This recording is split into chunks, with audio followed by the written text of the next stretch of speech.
वास्तु कोई टोना नहीं है, ये ब्रह्मांडीय ऊर्जा की विज्ञान है। तंत्र कोई डराने वाली चीज़ नहीं है, ये रक्षा कवच है। और मंत्र वो शक्ति है जो शब्दों से जीवन बदल देती है। आज से वास्तु को समझो, तंत्र से डरो मत और मंत्र से जुड़ो। आज मैं आपको बताऊंगा ऐसी तंत्र और वास्तु से जुड़ी हुई चीज़ें जो आपकी ज़िंदगी बदल देगी। क्या आपने कभी सोचा है कि एक ही जगह दो घर, एक में खुशहाली और एक में हर तरह की बाधा रहती है? क्यों कुछ घरों में लक्ष्मी का वास नहीं होता? क्यों एक ही घर में लड़ाइयाँ, बीमारियाँ और असफलताएं लगातार बनी रहती हैं? क्या आपने वास्तु, तांत्रिक प्रभाव और ग्रह दोषों को गहराई से विश्लेषण किया है? आज हम जानेंगे घर की वास्तु, ऊर्जा, तांत्रिक प्रभाव और धन, विवाह, संतान से जुड़े वो रहस्य जो आपके जीवन को बदल सकते हैं। जैसा कि वास्तुशास्त्र उत्तर दिशा को धन और कैरियर का प्रतिनिधित्व करती है। यदि यहाँ गंदगी या भारी सामान हो तो धन नहीं टिकता। आत्मज्ञान और स्वास्थ्य से जुड़ी होती है, यहाँ खुला स्थान होना चाहिए। यह पूर्व दिशा की बात बता रहा हूँ। दक्षिण और पश्चिम जो दिशा है, साउथ वेस्ट, पति पत्नी के संबंध और परिवार की नींव को दर्शाती है। यहाँ तिजोरी रखने से धन स्थिर होता है। घर के मुख्य द्वार के ऊपर ओम गणपते नमः लिखने से नकारात्मक शक्तियाँ प्रवेश नहीं करती। जैसा आपने देखा होगा कि अचानक घर में झगड़े, बच्चों का डरना या बिना कारण बीमार पड़ना, रात में नींद टूटना, भारीपन महसूस होना, ये तांत्रिक शक्ति या ऊपरी बाधा का लक्षण है। कुछ जगहों पर तांत्रिक प्रयोग से ऊर्जा बंद कर दी जाती है, यानी घर पे आर्थिक बंधन लगा दिया जाता है। हर शनिवार को सरसों के तेल में राई डालकर सर से 7 बार उतारकर पीपल के पेड़ पर चढ़ाएं। साथ में एक विशेष मंत्र बोले, ओम छन छिन छौ श शनिश्चराय नमः। यह घर से तांत्रिक बाधा को हटाने में अत्यंत प्रभावशाली होता है। आपने देखा होगा कि कुंडली में मांगलिक दोष, शुक्र दोष या शनि का दुष्प्रभाव विवाह में देरी लाता है। पुत्र प्राप्ति में रुकावट अक्सर पितृ दोष या राहु केतु के कारण होती है। घर में संतान की तस्वीरें दक्षिण पश्चिम में लगाना चाहिए। साथ ही यह मंत्र जरूर बोलें, ओम कात्यायनी महामय महायोगी गिन्नधरीश्वरी नंद गोपुस्त देवी पति में क्रूते नमः। इस मंत्र का 21 दिन नियमित जाप करने से पुत्र के ऊपर की हर बाधा खत्म हो जाती है, और जिसको पुत्र प्राप्त नहीं है उन्हें पुत्र प्राप्ति का राह मार्ग प्रशस्त होता है।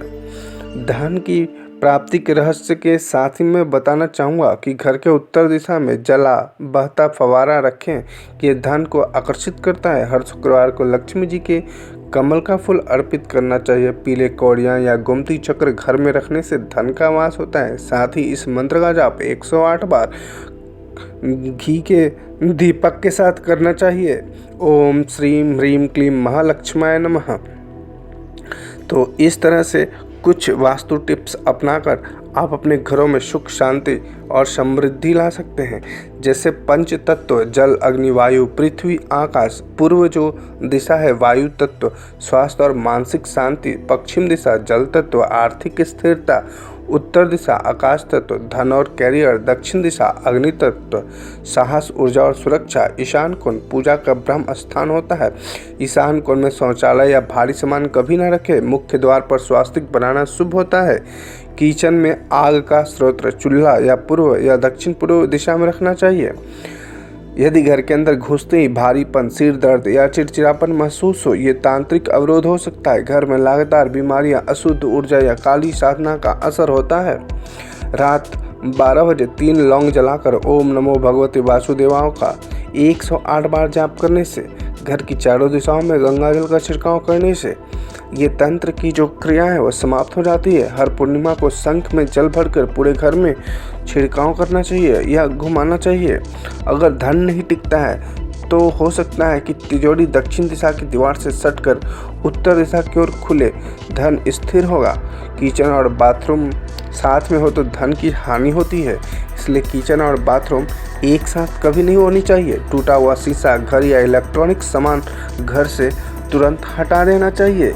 इससे शनि का प्रभाव आपके परिवार, आपके जीवन और व्यापार पे पड़ता है और आर्थिक तंगी का कारण बनता है। इसलिए टूटा हुआ शीशा, घड़ी या रुकी हुई घड़ी, इलेक्ट्रॉनिक सामान घर से तुरंत हटा देना चाहिए। शुक्रवार को पीले वस्त्र में 7 गोमती चक्र बांधकर तिजोरी में रखने से आप धन की आगमन होना शुरू हो जाता है। एक तुलसी के पौधे के नीचे दीपक जलाएं और बोले ओम श्रीम ह्रीम श्री कमलालय प्रसिद्ध प्रसिद्ध श्री ह्रीम श्रीम ओम महालक्ष्मी नमः। इससे धन की स्थिरता बनी रहती है। दक्षिण पश्चिम में पानी या खाली स्थान हो घर के तो विवाह में या संतान से जुड़ी समस्या उत्पन्न हो जाती है। संतान बाधा का कारण ईशान कोण में भारी अलमारी या स्टोर रखना भी होता है, तो ईशान कोण में भारी चीज़ें या अलमारी स्टोर बिल्कुल न रखें। कुंवारी कन्याओं को हल्दी का तिलक करें। हर गुरुवार को पूजा घर में मंत्र 108 बार जाप करना है। ओम नमो भगवते वासुदेवाय पति में कुरु नमः। इससे विवाह में आ रही लड़कियों की जो बाधा होती है वो पूर्ण रूप से समाप्त हो जाती है। कोई ऐसी महिला या पुरुष जिनकी शादी में बाधा हो रही है, शादी नहीं हो पा रही है, तो इस तरह से इस मंत्र का जाप करें। ओम देवेंद्र राय नमः पुत्र प्राप्ति मंत्र इस 21 बार सोमवार को जपने से पुत्र की प्राप्ति में जो हो रही देरी होती है या बाधा आती है वो समाप्त हो जाती है। जब तंत्र वस्तु दिशा ठीक हो तो तंत्र से बाधा हटी हो और मंत्र से ऊर्जा जागृत हो, तब जीवन में धन, विवाह, व्यापार, संतान और शांति समृद्धि सब बना रहता है। कपूर और लौंग हर शुक्रवार घर के हर कोने में जलाना चाहिए। जैसे मैं बता रहा हूँ कि कोई दीपक जलाएं और उस दीपक में लौंग डाल करके पूरे घर में घुमा दे या कपूर जलाकर पूरे घर में घुमा दे। 5 मुखी रुद्राक्ष ईशान कोने में ज़रूर रखें। घर के बाहर ओम ह्रीम श्रीम क्लीम मंत्र वाला स्टिकर या यंत्र लगाने से घर में समृद्धि आना शुरू हो जाती है। तो इस तरह के वास्तु टिप्स और जो मैंने मंत्र बताया, इसे अपना करके आप अपने घर की लक्ष्मी समृद्धि वास्तु से हो रही हानियों को समाप्त कर सकते हैं। घर के ऊपर तांत्रिक बाधा, विवाह में देरी, संतान सुख अगर आपको प्राप्त नहीं हो रहे हैं तो इस तरह से जैसे मैंने बताया आप उसे अपना करके आप अपने ब्रह्मांडीय ऊर्जा को या वास्तुशास्त्र को ऊर्जा विज्ञान से जोड़ करके, तंत्र से जोड़ करके अपने आने वाली भविष्य को सुधार सकते हैं। तो उम्मीद है कि आपको ये वीडियो पसंद आए तो वीडियो को लाइक शेयर ज़रूर करें और चैनल को ज़रूर सब्सक्राइब कर लें। और आपको भी किसी तरह की विशेष प्रकार का समस्या है तो हमें ज़रूर कमेंट्स करें, हम आपको उसमें हेल्प ज़रूर करेंगे।